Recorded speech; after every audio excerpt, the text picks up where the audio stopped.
Antes, meu boa noite aos participantes da nossa roda hoje, começando pelo ex-chanceler Celso Laffer. Celso, muito obrigado pela disposição de participar e nosso boa noite a você. Daniel Hittner, lá de Brasília, nosso diretor editorial. Lorival Santana, ao meu lado na bancada na Avenida Paulista, e a Thaís Herédia comigo aqui também, em São Paulo. Lula comparou o Holocausto ao que Israel está fazendo em Gaza e abriu uma crise diplomática. Confira na reportagem. Nesta segunda-feira, o ministro de Relações Exteriores, Mauro Vieira, chamou o embaixador israelense Daniel Zonjain para tratar do ocorrido. Conforme nota do ministério, a convocação foi feita diante da gravidade das declarações feitas pelo governo de Israel. Foi o primeiro encontro entre os dois desde o início da guerra em Gaza, em outubro do ano passado. O Itamaraty também chamou de volta ao país o embaixador brasileiro em Tel Aviv, Frederico Meyer. A medida é tomada quando o país quer explicitar contrariedade com os atos de outra nação. Por conta da fala de Lula, o líder brasileiro foi declarado persona non grata pelo governo de Benjamin Netanyahu. Na diplomacia, a expressão se aplica a um representante estrangeiro que não é mais bem-vindo em missões oficiais em determinado país. Lula falou sobre o assunto durante entrevista na Etiópia, onde participou no último final de semana da reunião da Cúpula da União Africana. A declaração sobre o Holocausto gerou forte reação do governo de Israel. O que está acontecendo na faixa de Gaza com o povo palestino não existe em outro momento histórico. Aliás, existiu quando Hitler resolveu matar os judeus. Durante o dia, Lula convocou uma reunião com o assessor especial da presidência para assuntos internacionais, Celso Amorim, e outros ministros, para discutir o que fazer a partir da repercussão do seu discurso. Para a CNN, Amorim disse que o Lula não vai se desculpar pela fala. Depois da tensão gerada, o ministro das Relações Exteriores de Netanyahu, Israel Katz, e o embaixador brasileiro em Tel Aviv visitaram o Museu do Holocausto. O chanceler israelense classificou a declaração de Lula como uma vergonha e uma desgraça. Celso Laffer, a situação diplomática decorrente da comparação feita pelo presidente brasileiro está fora de proporção? Ele está fora de proporção. A diplomacia se faz por gestos e por palavras. E é preciso ter cuidado com os gestos e cuidado com as palavras. Dizia a minha mestra Hannah Arendt que o processo de pensamento se aprimora pelas diferenças e não pelas associações. E, neste caso, evidentemente, há uma associação indevida entre os problemas válidos que podem ser suscitados sobre a condução da guerra em Gaza por Israel, que, por sua vez, é uma resposta à agressão do Hamas, e aquilo que é o genocídio. Genocídio, como nós todos sabemos, foi tipificado na Convenção de 1948 e diz, basicamente, que se trata de um ilícito que tem uma intenção, e o dolo dessa intenção quer destruir em todo ou em parte um grupo nacional, religioso ou étnico. Evidentemente, esta especificidade não existe no caso que nós estamos aqui discutindo. Trata-se de uma situação em que conflitos ligados à condução da guerra, ao direito humanitário, à situação humanitária, não se confundem com o genocídio. Há uma observação muito boa que faz o Bobbio entre os horrores da guerra e os horrores do genocídio. Os horrores da guerra geram atrocidades, mortes e vítimas. O objetivo de uma guerra é a vitória, não é o extermínio, como é, por exemplo, o caso da guerra de conquista que a Rússia promove contra a Ucrânia. Não é esta a intenção que caracteriza e a situação que caracteriza o que vem acontecendo na área do Oriente Médio e na situação específica da condução da guerra. Eu critiquei quando o Brasil apoiou o deslize conceitual que foi se valer da instrumentalização do direito que a África do Sul propôs ao promover uma ação contra Israel com base em genocídio. Esse deslize conceitual era uma instrumentalização do direito voltada para obter um cessar-fogo. Neste caso, não se trata de um deslize conceitual, trata-se de algo muito mais grave, como você colocou tão bem ao falar na dimensão moral. Não creio que se possa dizer, como dizia o chanceler Azeredo da Silveira, que o Lula atravessou a rua para descascar, para escorregar numa casca de banana que estava do outro lado apenas pelo seu improviso. Ele fez uma associação que não corresponde à verdade, que é ofensiva. O Vat Hashem, onde o ministro das Relações Exteriores de Israel recebeu o embaixador do Brasil, é uma explícita documentação do que são os horrores do Holocausto, da Shoah, que fere a consciência judaica e fere a consciência moral da humanidade. Por isso que esse assunto é tão grave. Traz consequências internas, porque gera uma polarização, e traz consequências externas, porque mina a credibilidade internacional do Brasil no momento de grandes tensões. Quem apoiou a declaração do Lula foram o Hamas e o Irã, e eu não creio que seja o respaldo desses dois personagens da vida internacional os que podem ajudar o soft power da credibilidade internacional do Brasil. Você falou também na história de persona grata, persona não grata. Persona grata é a pessoa que é bem-vinda. Persona não grata é a pessoa que não é bem-vinda. No plano do direito diplomático, isso se aplica ao embaixador, que é bem recebido pelo agremã e se vê obrigado a retirar-se numa situação específica que não é preciso explicar. O governo de Israel valeu-se por analogia desta observação em relação ao presidente Lula. E é evidente que o presidente Lula não é, nesse momento, uma pessoa bem-vinda no Brasil, em Israel. E mais, só para concluir, ele está cortando os canais de comunicação com Israel que foram tão importantes para resgatar os refugiados brasileiros que foram vítimas dessa situação e que é o caminho para tentar ajudar a encontrar uma solução mais construtiva em relação a essa situação. Celso, eu tenho às vezes a sensação que você preparou-se para participar do nosso programa. Me dá a impressão que você foi muito cauteloso e criterioso na escolha das suas palavras. Algumas delas me parece que você estava lendo. Eu queria perguntar a você o seguinte: você é um diplomata, um ex-diplomata, uma vez diplomata, sempre diplomata, com muita experiência e ocupar o topo da carreira diplomática. O que aconteceu ali? Porque, do ponto de vista diplomático, é muito difícil imaginar que um chefe de Estado, assessorado como o Lula se permita esse tipo de, como você não usou a palavra, sou eu que estou usando, não é bem um escorregão, é, de repente, surgir aos olhos do mundo de uma luz extraordinariamente negativa. Como é que uma assessoria deixa isso acontecer? Bom, você sabe que o Lula é um adepto da diplomacia presidencial. Ela lhe tem sido útil no correr dos anos. Ela é fruto da personalidade dele e da capacidade de criar simpatia e, no caso desse terceiro mandato, de se contrapor àquilo que foram os desastres diplomáticos do governo Bolsonaro. Agora, ele responde, neste momento, também aquilo que é o seu gosto pela improvisação. Você disse que eu preparei as minhas palavras.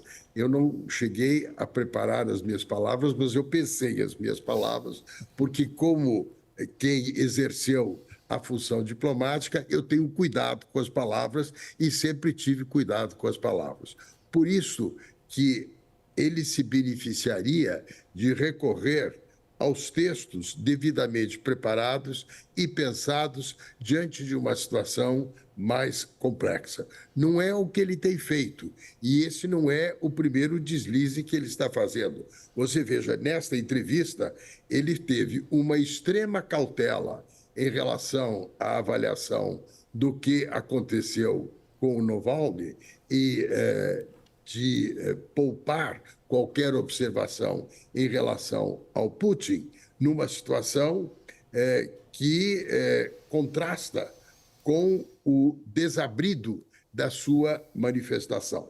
Eu creio, pessoalmente, que ele responde um pouco a uma espécie de PT profundo, que identifica no que está acontecendo no Oriente Médio uma situação onde contrapor-se a Israel é contrapor-se aos Estados Unidos e contrapor-se à Europa. E que, nesse sentido, isto incomoda uma visão de sul global que ele tem.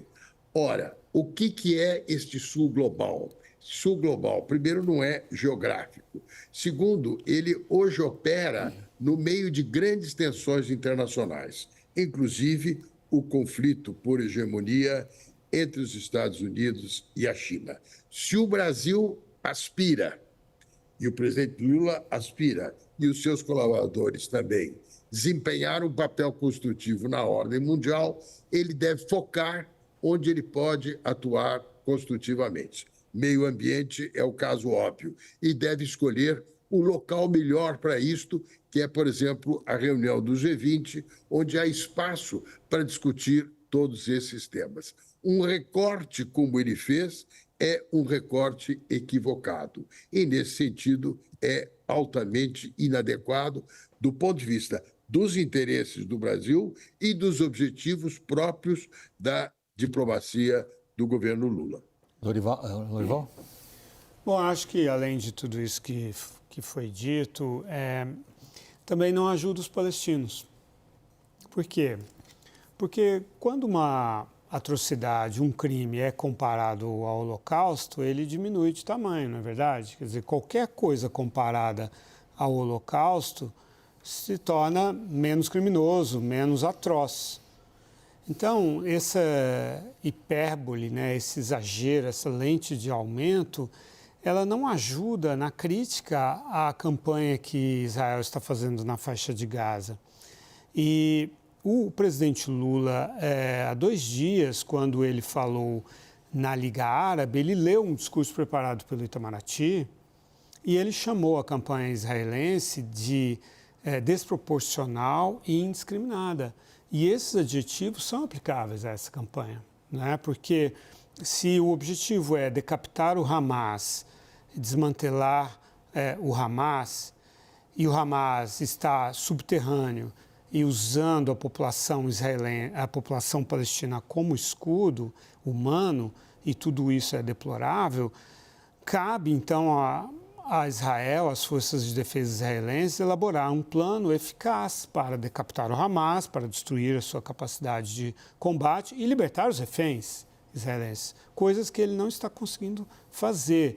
E, ao contrário, ele está criando ali, causando dezenas de milhares de mortes, e essa não seria nem a única opção, nem a melhor opção militar para ele fazer. E essa crítica existe em Israel muito fortemente, né? A sensação em pesquisas que mostram que a maioria dos israelenses acham que ele está conduzindo essa guerra mais em benefício próprio, para criar uma cortina de fumaça em relação a todos os problemas políticos dele, incluindo a incapacidade de garantir a segurança de Israel, o que facilitou aquelas atrocidades cometidas pelo Hamas, do que exatamente esses objetivos nacionais, que são decapitar o Hamas. Críticas essas que foram feitas a Israel por todos os seus principais aliados, começando pelos próprios Estados Unidos. Pelo próprio presidente Joe Biden, né? Pelo secretário de Estado Antony Blinken, que está no Rio de Janeiro e vai se encontrar com o chanceler brasileiro Mauro Vieira, vai se reunir bilateralmente. Então, assim, os palestinos podem ter gostado porque se sentem amparados de uma forma imediata, imediatista, mas esse paroxismo, essa crítica descabida, desproporcional e indiscriminada, para usar os mesmos adjetivos, ela acaba dando um espaço de manobra, né, retórico para um Benjamin Netanyahu, que está desacreditado, né, está fragilizado politicamente, está sendo muito criticado pelos israelenses, mas que neste momento acaba se tornando aí um dos porta-vozes de toda essa indignação que as declarações do Lula causam. Daniel. Olha, eu só queria dizer que concordo inteiramente com aquilo que o Lorival acaba de dizer e você também. As declarações do Lula não favorecem a causa palestina da criação de um Estado capaz de viver em segurança ao lado de Israel. E, para isto, ele precisa de um apoio mais amplo, inclusive dos Estados árabes, e as grandes potências árabes. E é isto exatamente que a declaração dele torna mais difícil instrumentalizar. Daniel? Além de ter um caráter extremamente deseducativo para fins internos, principalmente à medida que o Holocausto vai se distanciando no tempo. Esse processo de aprendizado, a própria origem do termo Holocausto, os escritos que vieram depois, a descoberta pelo mundo do genocídio que houve nos anos 40 e até a assimilação por uma audiência mais ampla. Veja, por exemplo, que demorou até 1970, década de 70, quando, por meio de uma minissérie nos Estados Unidos, protagonizada por Meryl Streep, Holocausto, na TV americana, demorou até os anos 70 para que o público americano tivesse uma noção mais clara do que havia acontecido na Alemanha e na Europa nos anos 40. Só que as pessoas que morreram, seus descendentes mesmo, já estão ficando muito velhos, tem pouquíssimos sobreviventes, tudo que já foi escrito vai ficando longe no tempo e hoje as pessoas têm muito mais dificuldade, principalmente a juventude, para perceber a dimensão do que aconteceu.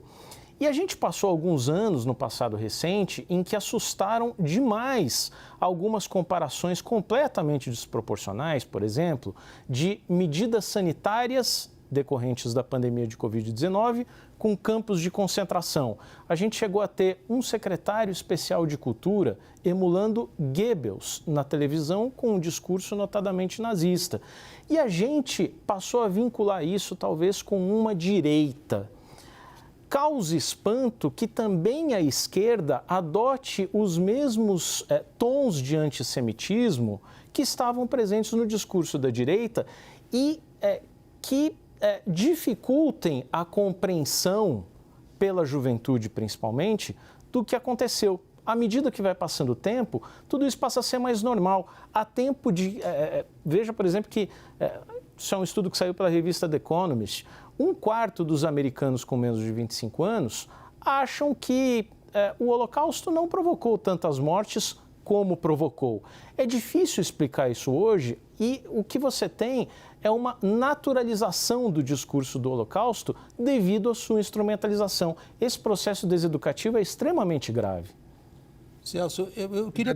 O Daniel diz uma coisa muito, muito válida, porque há um negacionismo em relação à realidade do Holocausto. E a postura hoje existente desta banalização do que significou o Holocausto como uma grande ruptura de todos os padrões morais é algo que não pode ser esquecido, sob pena de ser repetido.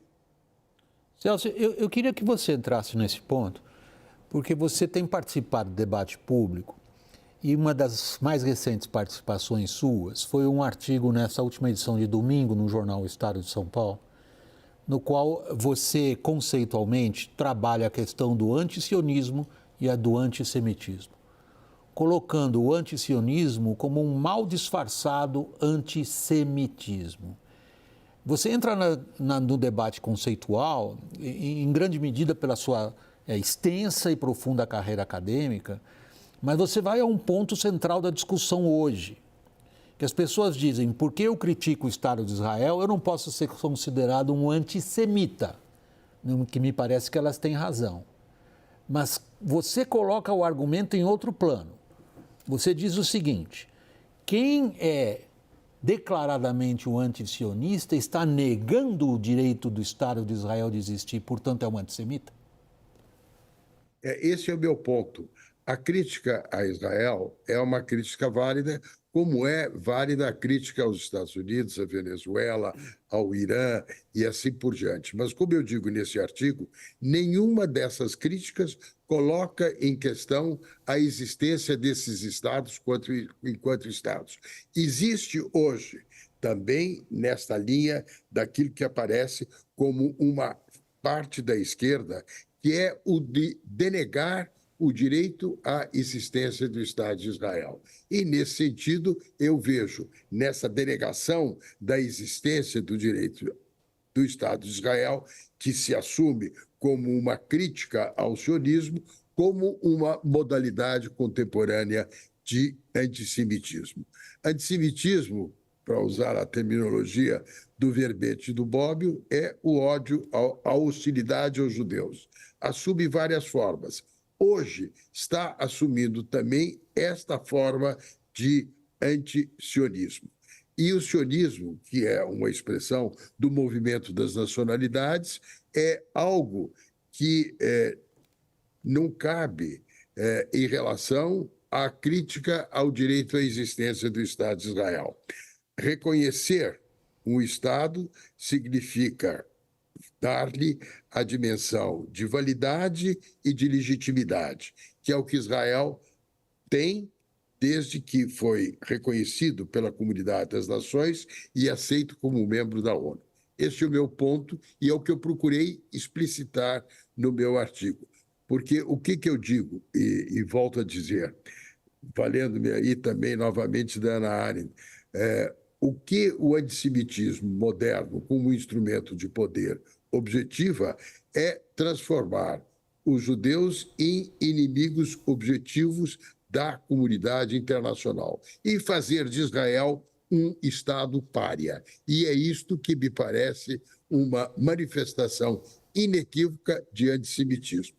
E gera, como vem gerando, inclusive no Brasil e no mundo, grandes manifestações de antissemitismo. Celso, só um instantinho, eu vou para o intervalo. A Thaís ainda não pôde intervir. Thaís, eu retomo o programa contigo logo depois do intervalo. A gente volta no mesmo assunto daqui a um instante, pessoal. Até já.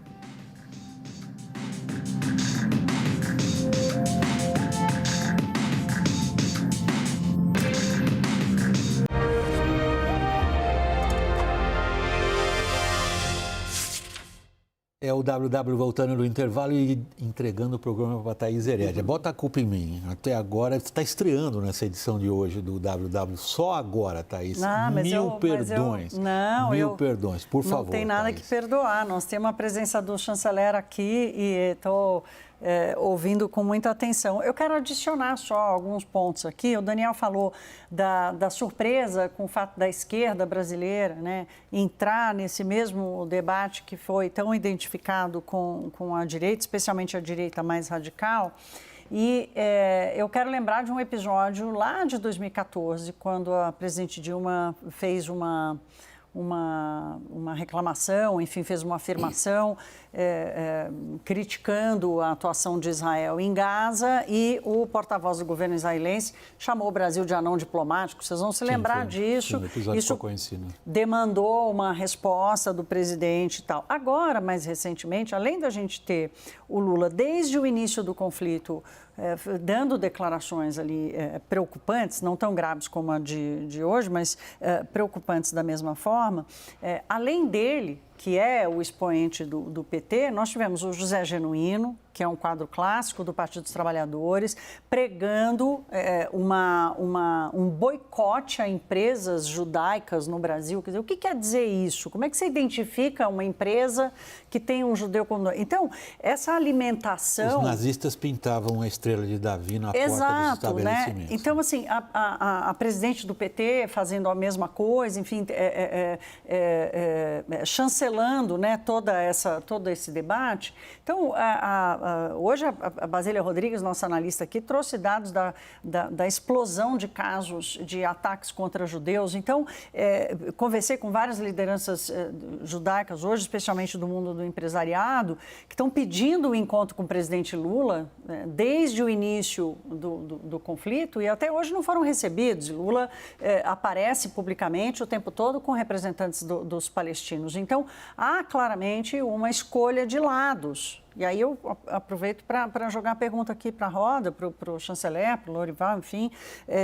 O que essa escolha de lado, uma escolha com essa intensidade, demonstrada por vários ângulos e por vários porta-vozes do governo Lula, o que ela traz de implicações ali para a condução das relações do Brasil, não só com Israel, mas com outros países? É uma roda, Celso. Vou passar primeiro o Lorival, na sequência a você, pode ser? Lorival. Bem, eu acho que você levantou dois pontos, assim, né? Em primeiro lugar, essa questão de querer lançar campanhas de boicotes, né? E isso realmente beira o racismo, né? Nesse caso específico, porque não são empresários que necessariamente têm qualquer tipo de envolvimento com as políticas do governo israelense. Muitos deles serão críticos a essas políticas, como acontece na sociedade israelense, que é uma sociedade muito plural, né, muito democrática, apesar dos erros e até crimes que o Estado israelense e governo israelense sucessivamente cometem contra os palestinos, tolhendo os direitos deles, né, enfim, nas terras deles. Que não é algo que se registra apenas a partir de Gaza? Não, na Cisjordânia isso é mais forte ainda porque Israel ocupa a Cisjordânia, diferentemente de Gaza. Na faixa de Gaza, o maior algoz dos palestinos é o Hamas. Na Cisjordânia é, de fato, Israel que apoia os colonos, que não deixaram sequer os palestinos colher as olivas no ano passado, atiravam neles enquanto eles estavam nas terras deles e assim por diante. Então, assim, em primeiro lugar isso. E em segundo, com relação às relações entre Brasil e Israel, não é nada produtivo, né? É totalmente contraproducente, porque se Israel identifica no governo brasileiro um governo hostil, não só ao atual governo, né, israelense, que provavelmente não terá vida longa, mas ao país Israel de maneira geral, o Brasil se desqualifica como um interlocutor. E a gente tem aqui comunidades judaica e muçulmana e árabe expressivas, né? Libanesa, síria, enfim. Nosso envolvimento com o Oriente Médio é profundo, é histórico. A gente tem uma influência muito grande dessas culturas, né? Nós temos mais libaneses aqui do que no Líbano. Então, assim, muita falta de compreensão, né, das consequências, da dimensão dessas falas impensadas. Quando a gente tem um Itamaraty que é muito respeitado, muito profissional, por que não usar, né, esse conhecimento, essa assessoria, e por que resvalar num tipo de linguagem tão irresponsável, tão pobre como esse? Celso, eu vou passar a palavra a você, pedindo que você se refira também à questão da especificidade do crime nacional socialista do Holocausto, o que parecia ser uma questão academicamente resolvida há mais ou menos uns 30 anos. Sempre se comparou os crimes do nacionalsocialismo, do nazismo, para usar a expressão, aos de Stalin, aos de Mao, aos de Pol Pot, aos que mais você quiser enumerar. Porém, chegou-se à conclusão que nada igual foi cometido. Por quê? Bom, eu acho que, recorrendo aí ao que se estudou nesta matéria, ainda que se possa dizer que o stalinismo teve momentos inequivocamente totalitários, é o que diz a Hannah Arendt, ainda que você possa dizer que a China de Mao também teve os seus momentos totalitários, ainda que o Pol Pot seja um exemplo de absurdo, a verdade é que a condensação desta intenção de destruir sistematicamente e industrialmente em todo, impossível na parte, os judeus durante o período e na visão nazista, adquiriu uma especificidade única. Eu creio que a nota principal do antissemitismo conduzido pelos nazistas era a destruição dos judeus, não apenas na Europa, mas no mundo todo. Era uma proposta global de extermínio, que não foi o que caracterizou, por exemplo, o Pol Pot, que não foi o que caracterizou o que ocorreu num período na China, não foi o que caracterizou também a gestão de Stalin. Por isso que ele é o paradigma dos paradigmas daquilo que é o genocídio. O termo, como você se lembra, foi cunhado pelo Lemkin, foi adotado na Convenção do Genocídio, tem essa dimensão da intenção e de um direito que fere direitos de titularidade coletiva, que é o que caracteriza. O caso mais detalhado de discussão do genocídio e do Holocausto foi o caso Eichmann. O Cassese, que é um grande internacionalista e um grande internacionalista na área do direito internacional penal, considera que o caso Eichmann, ainda que julgado em Israel, é o caso mais abrangente daquilo que foi o Holocausto, ou a Shoah, que é a terminologia judaica. Eu queria só fazer uma rápida observação. O governo atual de Israel é um governo que comporta inúmeras críticas que são feitas em Israel e no mundo, inclusive pelas comunidades judaicas. O que as comunidades judaicas têm é uma sensibilidade em relação ao direito de existência do Estado de Israel, que foi o que eu sublinhei no meu artigo de domingo ontem. E é por isto que o tema, tal como foi colocado pela manifestação do presidente Lula, gerou esse tipo de sensibilidade. E, para concluir, a Constituição diz que um dos objetivos do Brasil é construir uma sociedade fraterna, justa, sem preconceitos de qualquer espécie. Este tipo de manifestação vai contra este bem público e estimula o discurso de ódio. E o discurso de ódio é a base de todas as manifestações racistas de todo o gênero, que fere, evidentemente, o objetivo dos direitos humanos, que também a Constituição tutela, no plano interno e no plano internacional. Por isso que essa situação que está acontecendo é grave e merece a nossa atenção, como você vem dando, e os nossos amigos aqui também estão agregando novos elementos para essa reflexão. Daniel, rapidíssimo, que a gente vai encerrar. William, há aproximadamente 2 semanas eu conversava com um alto funcionário da chancelaria israelense que me fazia a seguinte descrição do Brasil, em que pese todas as divergências, e uma delas muito grande era o apoio do Brasil à ação da África do Sul na Corte Internacional de Haia, havia um reconhecimento de que o Brasil era um interlocutor com quem se podia conversar. Diferentemente, por exemplo, da postura adotada por Gustavo Petro na Colômbia, que já havia relacionado as ações israelenses em Gaza ao nazismo, ao Holocausto.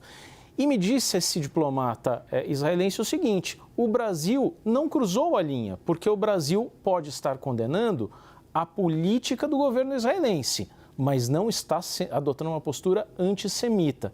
Eu acho que foi esse cruzamento de linha que ficou evidenciado. E aí você acaba colocando de uma forma geral culpando todos os judeus, de certa forma, pelo que está acontecendo e não o governo Netanyahu. É o tal do boicote às empresas judaicas. Estamos falando de boicote de empresas judaicas de quem? De judeus de esquerda, de judeus de direita, de judeus pobres, de judeus ricos, de judeus de diversas formas. Como toda religião, como todo grupo, como toda etnia, tem para todos os gostos, tem gente de todas as formas. Não é possível colocar judeus como se fossem uma entidade única. Eu vou encerrar por aqui, nessa edição, a nossa abordagem desse assunto. Queria agradecer a disposição de participar da nossa roda ao ex-chanceler Celso Laffer, dar meu boa noite. Celso, muito obrigado. Miri, posso só dizer uma última coisa? Pois não. Eu fui chanceler, o meu secretário-geral foi o embaixador Osmar Schoff, meu amigo, colega de turma na faculdade, e quando isso se tornou público, muitas pessoas disseram, mas que coisa formidável que é o Brasil, onde você tem um ministro de origem judaica e um secretário-geral de origem sírio-libanesa. Como isto é relevante do ponto de vista do tipo de sociedade que se quer e que se deseja para o Brasil. É isto que eu acho que nos cabe preservar e lutar.